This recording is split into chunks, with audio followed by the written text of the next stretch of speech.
When I was leveling classes for the first time, going through all of the weapons and such for the first time, I kind of skipped over this weapon, sadly, because I was, kind of a big dumb idiot at the time, going for just kind of bolter weapons instead, which isn't a bad thing, let's get that straight, right? But I chose to use other things over this beautiful piece of machinery here, this beautiful weapon, this holy thing, if you will.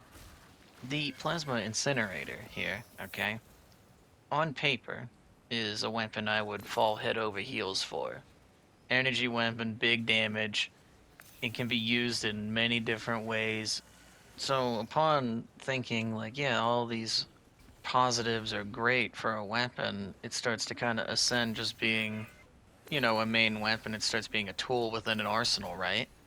And the thing about tactical, right, is he's got a bunch of primary weapons, so he can have all the fun in the world he wants, but he's got one pistol and one melee. So it'd be wise to choose your primary based on those two as well, I would say.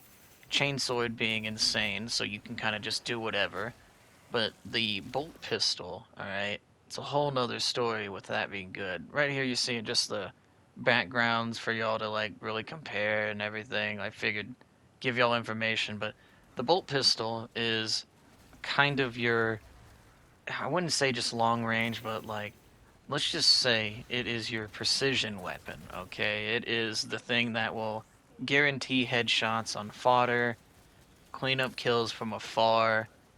This thing is used just as much as your primary is, and it will be used in tandem with it, you back and forth, on and off of one another. They're kind of built for this. The Plasma Incinerator, at its peak, is best for small guys that are in huge crowds, like big groups of fodder. But the Warriors and up, I would say, Warriors, it takes 3 shots to get them executable, right? I have a little bit of footage of it, going against Carnifexes and stuff, so you'll see what I mean there.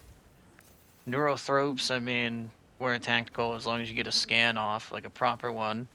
You could actually take the thing out pretty quickly.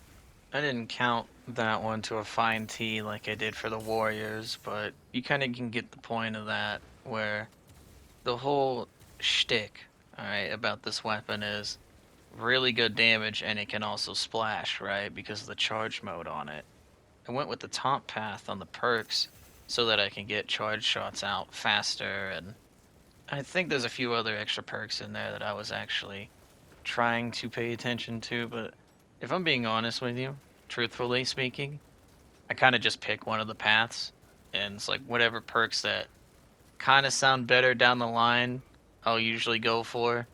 Like, I'll build the whole thing around just like, 15% charge is faster or something, like stuff like that is more valuable to me than just like the small, like, oh, your common shots go faster, they build up less heat, stuff like that.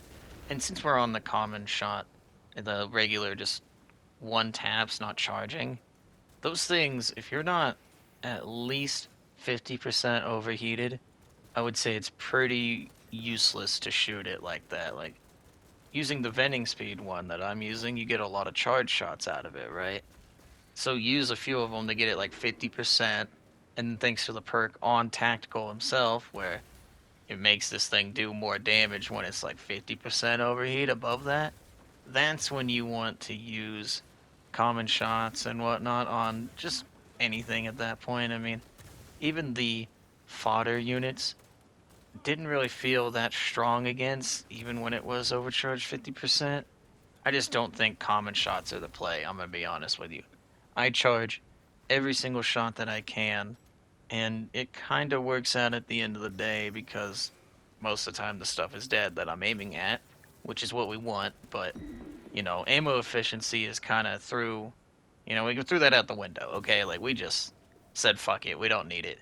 There's always ammo, and there is one perk where, you kill, like, I don't know, warriors and stuff, and you do get ammo back for your main weapon, but there's just a little showcase of, like, actual range damages and stuff, so y'all that like the numbers can, you know, cream yourself over, whatever you guys do. I don't know what you do, alright? It's just numbers to me, okay, people? That's how I look at it. As you've probably started to see from various background footages I've shown you now, is that this thing has the range to do what you need to do with it, I would say.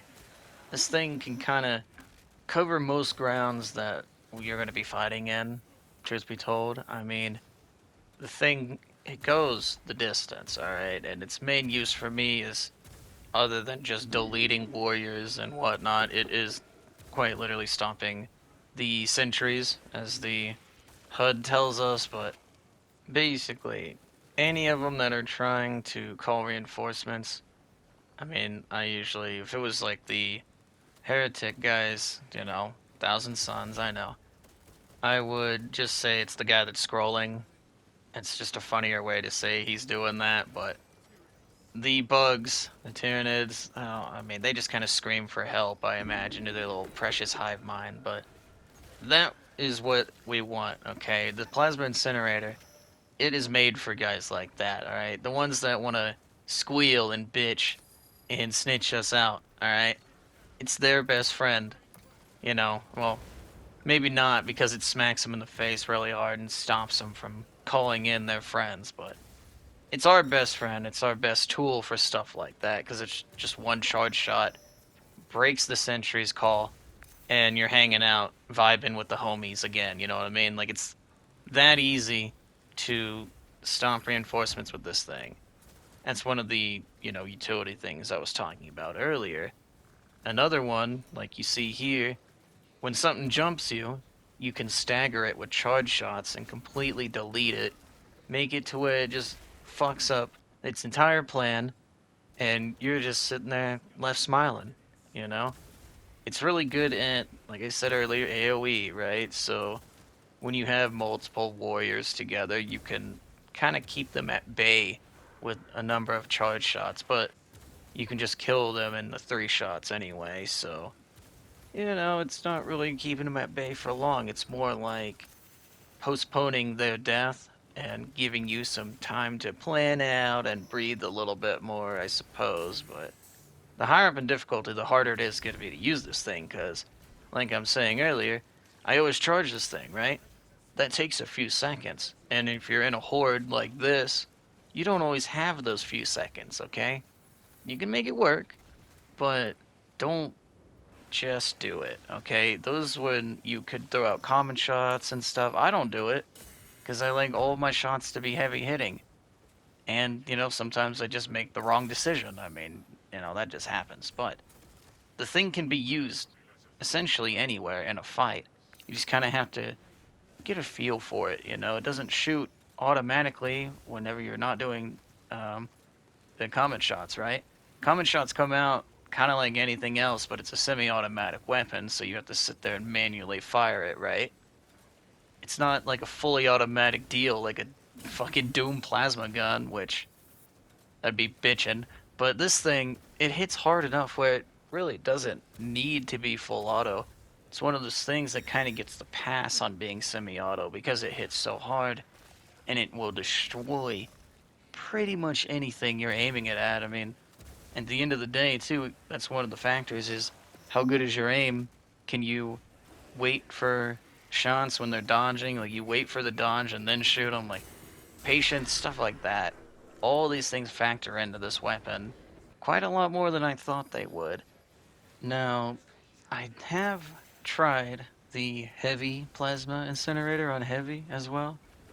That thing fucks even harder than this thing does, but it has the ammo problem too, you know? Where like, oh, should I do the comet shots? Should I do the charge? Like, that's half of the fun of learning and trying to master these kind of weapons is, when do I do these things? The scenarios present themselves, and whether or not you see them is based on experience with the weapon, so on, keen eye, whatever, but it all comes into mastering a weapon like this. It's not just as simple as point and shoot, thing go boom, that's it, that's all I need. There's quite a bit of, like, you know, nuance put into a playstyle like this. Some people will vibe with it instantly, some won't. That's up to you to decide, you know, at the end of the day. If the weapon wasn't fun for you, like, I wouldn't recommend you use it, for example. But This thing is crazy good, so try it at one point.